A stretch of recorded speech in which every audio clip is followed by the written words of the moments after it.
नमस्कार साथियों, जैसा कि आपको विदित है, एसएलएम म्यूचुअल फंड की वीडियो सीरीज के अंदर समय समय पर एक्सपर्ट्स को हम बुलाते हैं, उनका मार्केट आउटलुक लेते हैं, उनका रिच एक्सपीरियंस है उसका हम एडवांटेज लेते हैं और उसके द्वारा इन्वेस्टर की लॉन्गर टर्म में वेल्थ क्रिएशन करते हैं। आज हमारे साथ राजेश भाटिया साहब अवेलेबल है, जिनको 3 डिकेड से ज्यादा का एक्सपीरियंस है, आई विटनेस है इंडियन इक्विटी मार्केट का, सुपर फिनोमिनल वेल्थ क्रिएट की हुई है लोगों की।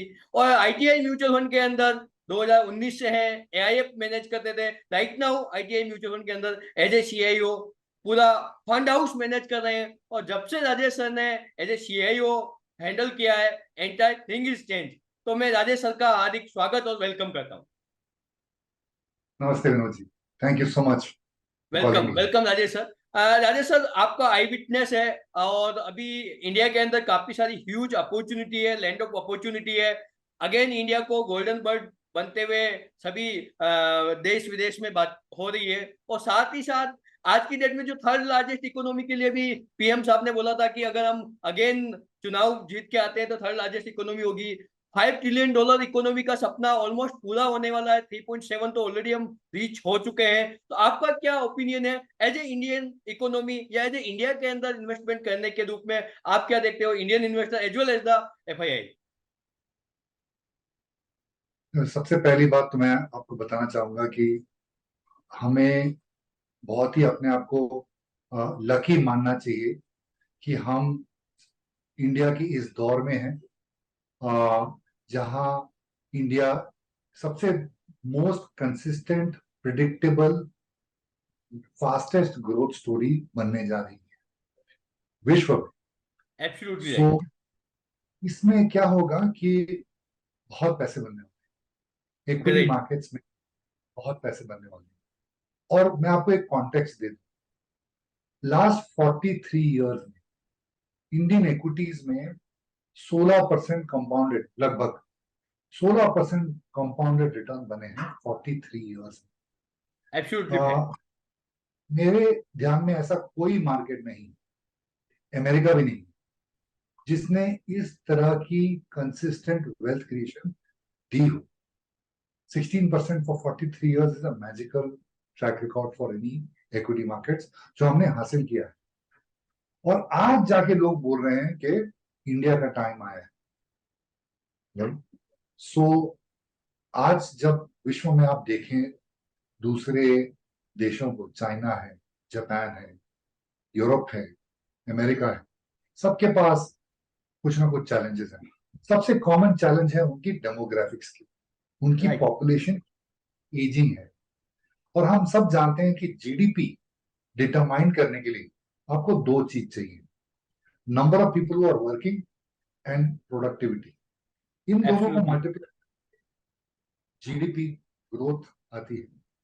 अब अगर आपके पास नंबर ऑफ पीपल जो काम कर रहे हैं आपके देश में वो कम होते जाएंगे, क्योंकि वो डेमोग्राफिक्स के चैलेंज हैं, ओल्डर पॉपुलेशन होती जा रही है, तो ये कम हो जाएगा तो जीडीपी ग्रोथ भी वहां कम हो जाएगी। इंडिया में उल्टा है, we are one of the young countries, while we are the largest country in terms of population in the world. It is said that close to 50% of our population is less than 30 years of or younger. एक से absolutely. 1.5 crore लोग workforce join करते हैं India में। तो हमारे यहाँ more hands are joining the workforce and productivity तो हमारी इतनी लो है कि यहाँ से इंप्रूव हो सके। तो we are going to become the fastest growing economy in the world. और हम तो आज services capital of the world से जाने जाते हैं। आईटी एक्सपोर्ट्स हमारे 180 टू 100 बिलियन डॉलर्स हो गए हैं। हम आज manufacturing capital of the world होने जा रहे हैं, China plus one, right? Right. PLI incentive, manufacturing, great. Etcetera. Super super. तो हम services capital of the world तो हैं ही, और राइट। आगे चल के हमारे नसीब अच्छे हैं कि हम manufacturing capital of the world भी होने जा रहे हैं। तो ये जो इक्विटी रिटर्न्स देखे हैं आपने 42 ईयर्स में, वो काफी अच्छे रिटर्न्स हैं। और मेरा मानना है कि विश्व में इंडिया जैसी मार्केट बहुत कम या नॉन एग्जिस्टेंट है, क्योंकि हम छोटी इकोनॉमी नहीं है, हम $3.5 ट्रिलियन की इकोनॉमी है। तो अगर किसी को बड़ा पैसा लगाना है तो वो सिर्फ एक ही देश को आजकल देख रहा है, भारत देश को। अभी 2 दिन पहले मैंने चीन को, हांगकांग से, सिंगापुर से लोगों से बात की, सबका ध्यान इंडिया पे। वो ग्रेट। सब चाहते हैं कि इंडिया में आए और निवेश करें। सो ये हमारे लिए गोल्डन पीरियड ऑफ इक्विटीज है। जैसे मैंने आपको स्टार्टिंग में कहा, हमें अपने आप को बहुत खुशनसीब समझना चाहिए कि इंडिया के इस दौर में हम इक्विटी इन्वेस्टर की तरह हैं। और मेरे ख्याल से यहाँ निवेश करने पर, ये देश में निवेश करने पर, ऐसा मुझे लगता है कि अच्छे पैसे बने। So we are fortunate to be at the right place at the right time. हमें अपने आंख, कान, मन सब खुला रखना चाहिए कि इस अपॉर्चुनिटी का एडवांटेज किस तरह ले सके। सुपर राजेश सर, मैं इसी का एक एड ऑन क्वेश्चन पूछना चाह रहा हूँ कि बिफोर पेंडेमिक भी इंडिया वर्ल्ड के अंदर हाईएस्ट कंट्रीब्यूट कर रहा था इन टर्म्स ऑफ जीडीपी, और आफ्टर पेंडेमिक भी हाईएस्ट ग्रोथ कंट्रीब्यूट कर रहा है। अर्लियर 90s की बात करें तो इंडिया का जो कंट्रीब्यूशन था ग्लोबल जीडीपी के अंदर लेस देन 1% या नियर अबाउट 1% था। आज की डेट में बात करें तो नियर अबाउट 3.5% है। तो क्या ये फ्यूचर में ग्रो होने की संभावना है, और इंडिया आपको कैसे आप देख रहे हो इसको इन टर्म्स ऑफ ग्रोथ अपॉर्चुनिटी? मैंने कहा कि आज पूरी दुनिया इंडिया की तरफ देख रही है कि this is one $3.5 trillion economy which is going to become 7 trillion and then later 10 trillion. The certainty, the predictability of this going from 3.5 trillion to 10 trillion, लोगों के नजरिए में ये सबसे ज्यादा प्रिडिक्टेबल स्टोरी है विश्व में। सो मेरे ख्याल से ये होगा और हमारे कॉन्ट्रीब्यूशंस दुनिया के जीडीपी में इंक्रीज करेंगे। देखिए, मैं तो एक एनालिस्ट हूँ, हम तो सेक्टर्स देखते हैं। आज की तारीख में आपको बता दूं, अमेरिका में भी मार्केट ऊपर जा रहा है, लेकिन आपको पता है अमेरिका में सिर्फ 7 कंपनियां ऊपर जा रही हैं और वो एक थीम में जा रही हैं, आर्टिफिशियल इंटेलिजेंस। तो वो 7 कंपनी का total market cap is 25% of American market cap. एक थीम पे का मार्केट चल रहा है। अब यहाँ आइए, हमारे यहाँ फरवरी मार्च से एक रैली चालू है और what is interesting to notice, auto चला, कैपिटल गुड चला, एनबीएफसी चला, बैंकिंग चला, आईटी भी चला, फार्मा चला, राइट, डिफेंस चला, ईएमएस चला, breadth breadth of industries, life insurance, breadth. ये हम एक थीम पर नहीं अटके, ये ब्रेथ ऑफ इंडस्ट्रीज से हमारा राइज हो रहा है। जब भी मैं 30 ईयर से बिजनेस में हूं, मैं आपको बता दूं, जब इतना ब्रेथ ऑफ सेक्टर्स की रैली आती है ना, इसका मतलब है the quality of the market is very very good, it's a very healthy market.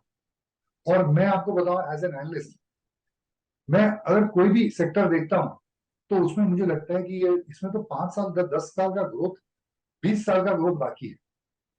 अब तो मैं आपको एक अलग ही एग्जांपल देता हूँ। इंडिया में बोलते हैं कि हॉस्पिटल्स में एक बड़ी opportunity, the number of people who are 50 and plus is also a very big number. तो हम तो अभी बात कर रहे हैं कि India is a young country, but yet people who are 50 plus is also a very large population. So the hospital market, the need for medical care is also is a 10-year opportunity, right? So because हमारे 140 crore के प्रमाण में the number of 50 plus people is still a very sizable number compared to the rest of the world. So even that sector is a 5 or 10 year opportunity, apart from the young consumers buying cars, two-wheelers, premium products, etc. तो इतना बड़ा market है और इतनी सारी themes हैं कि मैं तो एक्साइट हो जाता हूं, मैं देखता हूं कि इतने सारे बिजनेसेस हैं जो बहुत बड़े होंगे। ग्रेट राजेश सर, मेरा नेक्स्ट जो आपसे सवाल है कि इंडियन इक्विटी मार्केट बहुत बढ़िया करने वाला है, इक्विटी का हिस्ट्री बहुत अच्छा है, फ्यूचर बहुत ब्राइट लग रहा है, बट इसके साथ ही म्यूचुअल फंड में बहुत अच्छे रिटर्न्स आ रहे हैं, सेफ्टी सिक्योरिटी है, एक एक्सपर्ट के द्वारा इन्वेस्टमेंट होता है जहां पे एन नंबर ऑफ फिगर्स लगे हुए हैं in terms of the safety security analysis analytical करके, उसके बाद fund manager, CIO, an number of things is there. और हमने रिसेंटली आपका पर्टिकुलर आईटीआई म्यूचुअल फंड के अंदर डाटा जो चेक पॉइंट्स किए थे, तो in initial level it is not well performing, but after you whenever take the command things will entirely change, और मेजोरिटी फंड्स आपके क्वार्टर 1 में आ चुके हैं। तो मैं ये जानना चाहूँ ऐसा क्या स्पेसिफिकली थिंग्स आपने टेक केयर की जिसके कारण चीजें पूरा गेम ही चेंज हो गया है? नहीं नहीं विनोद जी, आपका ऑब्जर्वेशन बिल्कुल सही है कि आईटीआई के म्यूचुअल फंड्स की परफॉर्मेंस बहुत इंप्रूव हुई है, और मुझे इस बात की बहुत खुशी है। लेकिन मैं आपको बता दूं, ये एक टीम एफर्ट है, राइट। हमें ये बिजनेस में हमें एक अंदाजा है कि without a very good team you can not, because is a people business. लोग अच्छे होंगे आपके तो आपकी फंड परफॉर्मेंस अच्छी होगी। So absolutely right. हमने क्या किया है, ये फेज 2 ऑफ आईटीआई, जैसे आपने बताया एक फेज 1 था, ये जब फेज 2 ऑफ आईटीआई है, हमने लोगों में निवेश राइट। किया। हमने एक 12 मेंबर की टीम खड़ी की है on the investment side, right. उसमें से हमारे पास 5 इक्विटी फंड मैनेजर हैं और एक fixed income fund manager, and सब बहुत एक्सपीरियंस्ड है। The average experience age of a fund manager will be nothing less than 18 years. So it's a very, very experienced team. So knowledge and experience is the first thing जिसकी वजह से ये ITI 2.0 में इतना बदलाव आया है हमारे परफॉर्मेंस। सेकेंड चीज मैं जो कहना चाहूंगा कि ये परफॉर्मेंस और दौर ये इतना चेंज क्यों हुआ है, बिकॉज हमने एक अच्छी प्रोसेस इंस्टॉल की है। तो मेरा मानना है, मेरा एक्सपीरियंस रहा है कि अगर कोई कंसिस्टेंसी चाहिए इन्वेस्टमेंट परफॉर्मेंस में, तो उसके लिए प्रोसेस जरूरी है। तो हमने एकदम वेल डिफाइंड प्रोसेस एस्टैब्लिश किया, डॉक्यूमेंट किया और उसको फॉलो किया। राइट। वो हम प्रोसेस हिलने नहीं देते हैं, और वो प्रोसेस से हमारे परफॉर्मेंस में चेंज आया। थर्ड इज हमारा फिलॉसफी जो है वो एकदम स्टॉक पिकिंग डिपेंडेंट है। तो हमारी पूरी टीम अच्छे स्टॉक्स, अच्छे रिस्क रिटर्न कंपनीज ढूंढने में लगी होती, तो वो हमको अल्फा देता है। मेरा मानना है अगर हमें इंडेक्स बीटिंग फंड्स क्रिएट करने हैं तो हमें winners of a sector, top picking, उस पर ध्यान देना, और वो हमारे लिए काम कर रहा है। सो ये कुछ चीजें हैं जो हमने चेंज की हैं, जिसकी वजह से आईटीआई 2.0 में इतना बदलाव दिख रहा है, और ये दौर जारी है। Great great. राजेश सर, मैं सुधीर सर वालिया साहब से भी मुलाकात की थी, तो उन्होंने पर्टिकुलरली जो सन फार्मा की ग्रोथ स्टोरी शेयर की थी इन वन प्रेजेंटेशन। तो मैं ये जानना चाह रहा हूँ कि अभी आपका जो इक्विटी के अंदर एकदम फिनोमिनल चेंज आया आईटीआई की स्कीम के अंदर, सभी scheme majority scheme in quarter 1 के अंदर अवेलेबल है, तो उसके अंदर स्टॉक सिलेक्शन क्या प्रोसेस है? आप लार्ज कैप बाइज दो, स्मॉल कैप बाइज दो, मिड कैप बाइज दो, या आप क्या देख रहे हो, किस तरीके से? जैसे सन फार्मा एकदम मार्केट लीडर है, तो इसी तरह से आईटीआई को कैसे क्या आप देख रहे हो पर्टिकुलर इन एमएफ सेक्टर? देखिए, मैंने बताया आपको कि पहले तो हमें हमें लगता है कि अगर अल्फा जनरेट करना है तो अच्छे stocks, winners in a sector, stock picking, ये हमारा फोकस होना चाहिए। हमारे पास एक फॉर्मल रिसर्च प्रोसेस है जिसमें लगभग मान लीजिए हमारे पास 250 कंपनी हार्ड कवरेज और 250 कंपनी सॉफ्ट कवरेज में है। मोटा मोटी मान लीजिए कि हमारे पास 500 कंपनी हमारे कवरेज में है, जो हम कवर करते हैं, जिसको रिसर्च करते हैं। वो कंपनीज के बिजनेसेस समझते हैं, उनको वैल्यूएशन समझते हैं, उनकी प्रॉफिट्स फोरकास्ट करते हैं, सो ऑन एंड सो वो हमारे पास एक जो टीम है, और काफी एक्सपीरियंस टीम जैसे मैंने बताया, वो उस प्रोसेस में लगी हुई। सो इसके वजह से ये स्टॉक पिकिंग की थीम काम कर रही है। सर, आज की डेट में क्लेमेंट मार्केट को बहुत हायर समझ रहा है, 67,000 जा चुका है। काफी सारी स्कीम्स का अगर पोर्टफोलियो एनालाइज करें तो उसमें कैश कंपोनेंट है, और आपकी स्कीम में कैश कंपोनेंट बहुत ज्यादा नहीं है। तो आपका क्या इसके ऊपर कमेंट्स है और आप कैसे देख रहे हो इसको? देखिए, हमारे प्रोसेस, मैंने आपको बताया कि हमने एक प्रोसेस काफी अच्छा डिफाइन किया है, और वो प्रोसेस का एक एलिमेंट है कि हम एग्रेसिव कैश कॉल नहीं लेंगे।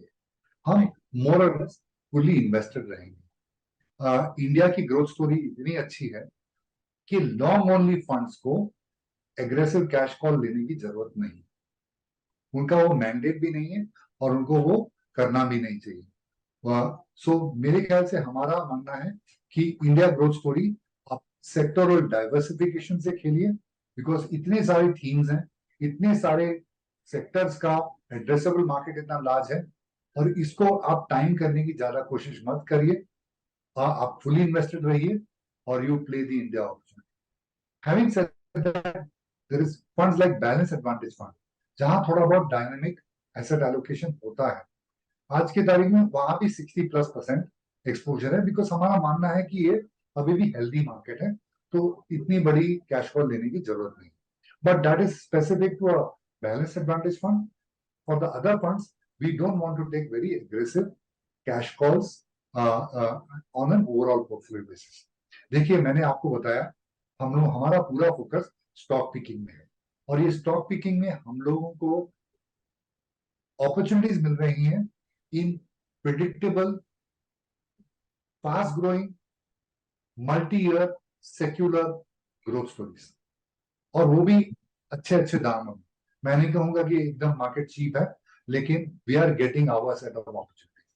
तो अगर हमें ये ऐसी कंपनियां मिल रही हैं जहां हमें लग रहा है कि 3 साल 5 साल में ये अच्छी वेल्थ क्रिएटर्स हो सकती हैं, तो हमें लगता है कि हमें वहां फोकस रखना चाहिए, या कि एग्रेसिव कैश। राजेश सर, मेरा नेक्स्ट क्वेश्चन है कि मैं जानना चाहता हूं कि एज ए फंड हाउस आप किस तरीके से देखते हो, ग्रोथ ओरिएंटेड स्टॉक देखते हो, वैल्यू ओरिएंटेड स्टॉक देखते हो, या पर्टिकुलर सेक्टर स्पेसिफिक आपका क्या वेटेज है? Let's suppose in financial sector, let's suppose in pharma, let's suppose in technology, किस सेक्टर पे आपका ओवर वेट अंडर वेट है? एंड नेक्स्ट जो मैं जानना चाह रहा हूँ कि ऑल्दो इक्विटी में lot of risk is always associated, तो उस रिस्क को मिटिगेट करने के लिए, रिड्यूस करने के लिए आप क्या फ्रेमवर्क यूज करते हो? Bangladesh is going to be the fastest growth economy in the world. It will be a absolutely mistake. Fine. It will be a mistake not to buy the growth stories of India. Right? There are the largest private sector bank is wanting to grow at 15% per annum. One of the largest consumer companies wants to grow at 20% per annum. ये मेरे prediction नहीं है, ये उनके internal forecast है कि हमें 15% 20% से ग्रोथ करना चाहिए। और हमने हिस्टोरिकली 30 इयर्स में देखा है, ग्रोथ स्टॉक्स सबसे ज्यादा वैल्यू क्रिएट करते हैं। सो राइट। भारत देश में मेरे ख्याल से ग्रोथ स्टॉक्स पर ध्यान देना बहुत जरूरी है। Absolutely right? Right. Having said that, investment के दो पहलू होते हैं। एक, आपने ढूंढ लिया कि ये अच्छी कंपनी है कि नहीं, दूसरी बात, ये अच्छे भाव में है कि नहीं। तो ये भी एक इंपॉर्टेंट एलिमेंट है, क्योंकि आप जिस दाम में डालते हैं आईआरआर वहां से बनता है।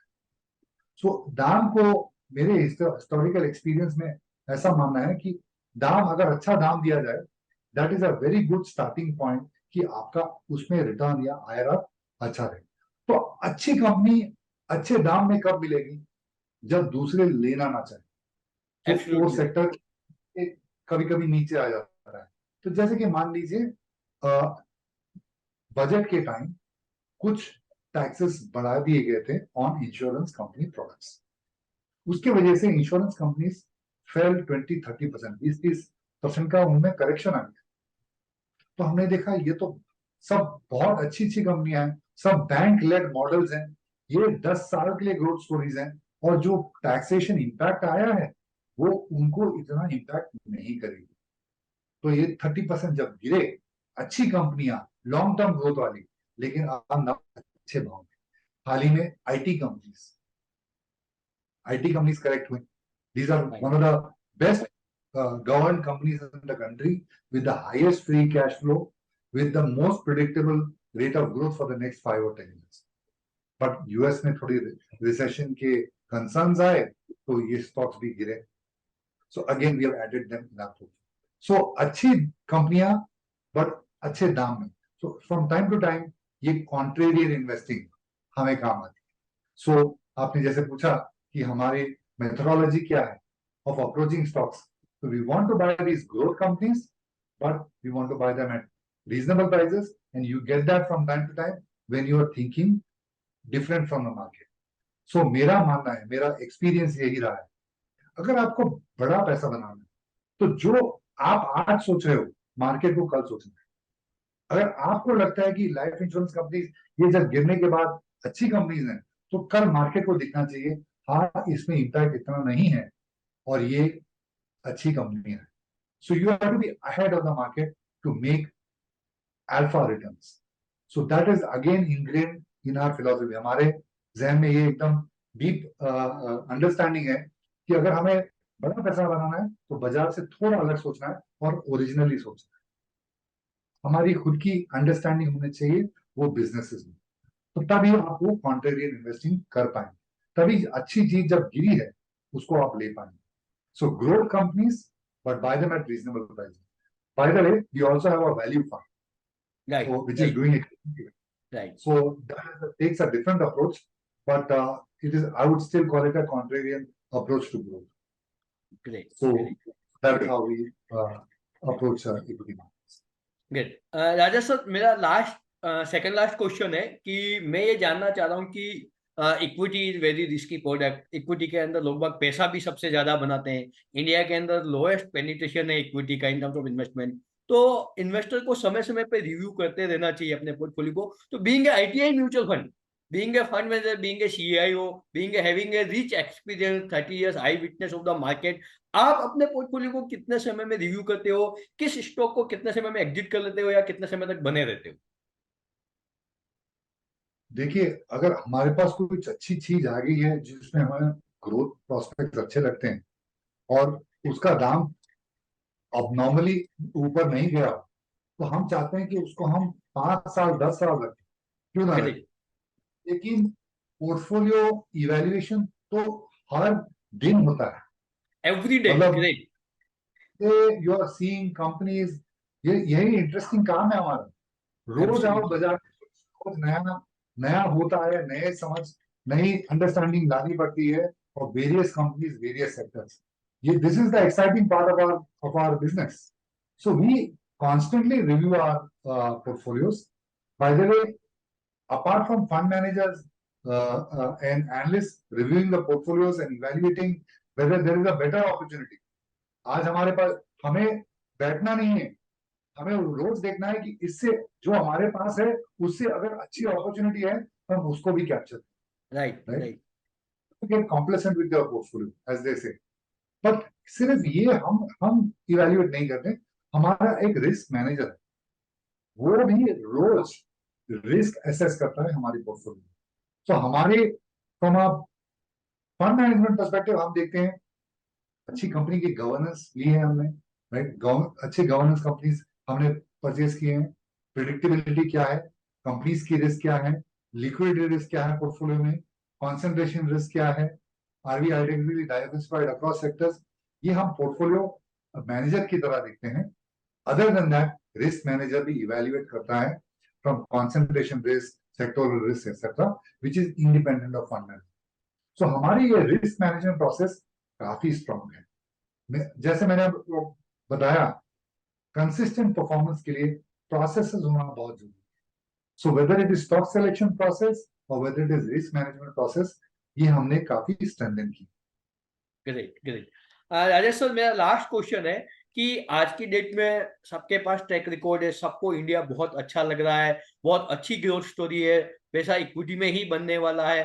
बट कॉन्ट्रोडिक्टरी देखे तो कुछ लोगों को मार्केट हायर लग रहा होगा, कुछ लोग नेगेटिव होंगे, कुछ पॉजिटिव होंगे. तो ये तो यूनिवर्सल चलता रहेगा. आज की डेट में किसी इन्वेस्टर को निवेश करना है तो लमसम अभी करना चाहिए या नहीं करना चाहिए? अगर लमसम करता है तो उसका view let's suppose 3 years 5 years 10 years है, तो he can put the equity, either he take into the balance advantage, either he choose the in liquid and low duration category and put the STP. Which way is more better for the create the super wealth? सी देखिए, ये तो थोड़ा निवेश करने वाले के risk temperament पे, उसके Absolutely right. Needs of money, all of these are going to determine कि उसको किस तरह निवेश करना चाहिए. राइट. तो मैं कहूंगा कि अगर आपके पास 5 या 10 साल हैं तो आपको वो लमसम भी कर सकते हैं. हमारी हमेशा एडवाइस रहती है कि आप लोग जो भी है निवेश करें, एसआईपी करें. अब क्या है एसआईपी से, it's a very very good way कि आपका इन्वेस्टमेंट्स एवरेज आउट हो जाता है. आपने एक फंड मैनेजर ढूंढ लिया, आपने एक फंड हाउस ढूंढ लिया, ये फंड अच्छा है. हमारे केस में focus fund, flexi cap, small cap, these are all very good funds. So अगर आपने डिसाइड कर लिया तो आप या तो एसआईपी कर लीजिए. आपको अगर लगता है कि मार्केट हाई है, एसआईपी कर लीजिए, राइट. अगर आपको 5 साल 10 साल के लिए जरूरत नहीं है और ये पैसा आपको कोई इमीडिएट रिक्वायरमेंट नहीं आएगी आपको 3 साल 5 साल के लिए, तो आप लमसम भी कर सकते हैं. सो ये थोड़ी रिस्क एपेटाइट और टाइम होराइजन पे भी डिपेंड होता है और इमोशनल बैलेंस पे भी डिपेंड होता है कि can he see a 20-25% or more of a decline in the market. But based on that, they should kind of make investments. The only thing is, don't make the mistake of not being in Indian equities. So that is what I would say. कि be in Indian equities. This is the place where you're going to make money. पैसे बनने वाले हैं. आपको अगर risk temperament लो है तो आप एसआईपी करिए और मेरे ख्याल से participate in the Indian equity market. Great great अरे सर, आपने आपका बहुत ही कीमती मूल्यवान समय दिया. इतने बिजी शेड्यूल से आपने हमारे लिए समय निकाला, उसके लिए तहे दिल से आपको धन्यवाद. लास्ट में आपसे पूछना चाहता हूं कि इंडियन इक्विटी के अंदर सुपर पैसा बनने वाला है, फिर भी इंडियन इन्वेस्टर को इक्विटी का नाम लेते ही एक फियर आता है कि कहीं कहीं यह उतार चढ़ाव बहुत ज्यादा है, बहुत ज्यादा वॉलेटिलिटी है, बहुत ज्यादा अप डाउन है. तो आपका इतना रिच एक्सपीरियंस है, आपका आई विटनेस है मार्केट का, 43 साल की हिस्ट्री में से 30-32 साल आपका आई विटनेस है, प्रैक्टिकली आपने वर्क किया है. एआईएफ में सुपर फिनोमिनल वेल्थ बना के दी है. ITI as a CIO join करने के बाद थिंग्स एंटायरली चेंज. तो इन्वेस्टर के लिए स्पेसिफिकली कुछ भी एक यूनिक आइडिया जिससे वो वेल्थ क्रिएट कर पाए, फाइनेंशियल फ्रीडम की यात्रा पूरी कर पाए, आपके मुख जुबानी हम लोग सुनना चाहते हैं. Last 1-2 minute whatever you take. नहीं, मैं आई डोंट नो अगर आप पूछ रहे हैं कि मैं कोई स्टॉक स्पेसिफिक बात करूं, बट मैं स्टॉक स्पेसिफिक तो नहीं बात कर सकता. नहीं, स्टॉक की मैं बात ही नहीं करने सर. पर मेरा तो यही एडवाइस रहेगा कि the biggest opportunity is India at this moment as far as equity markets are concerned. Don't miss that opportunity. Mutual funds are a very good way to participate in the India growth story. And so ये simple चीज रखना है, ज्यादा complicate नहीं करना है. India अच्छी story है, अब मुझे डिसाइड करना है एसआईपी लाना है, लमसम डालना है और मुझे मार्केट वॉलेटिलिटी 3 साल 5 साल नहीं देखनी है. जो भी आप किसी भी इंसान, किसी भी इंडियन सिटीजन जो 20 साल 30 साल से रहा है मार्केट में, आप देख लीजिए उनके कितने अच्छे रिटर्न्स बने. सो मेरे ख्याल से अगर टाइम होराइजन अच्छा है तो Indian equity markets are a good place to be in. Don't get frightened out of the equity markets. The worst thing to do is कि when the markets are going down, you sell. And the worst thing to do is that put all your money in an excited phase when the markets are up. So those are mistakes. If you don't make, you are going to make good consistent returns in India. And I would say that this, like I said, we are lucky to be in this phase of the equity markets as far as India is concerned. Don't miss that opportunity. Thank you so much, Rajesh sir. Thank you so much giving your important and valuable time. Thank you. Thank you so much.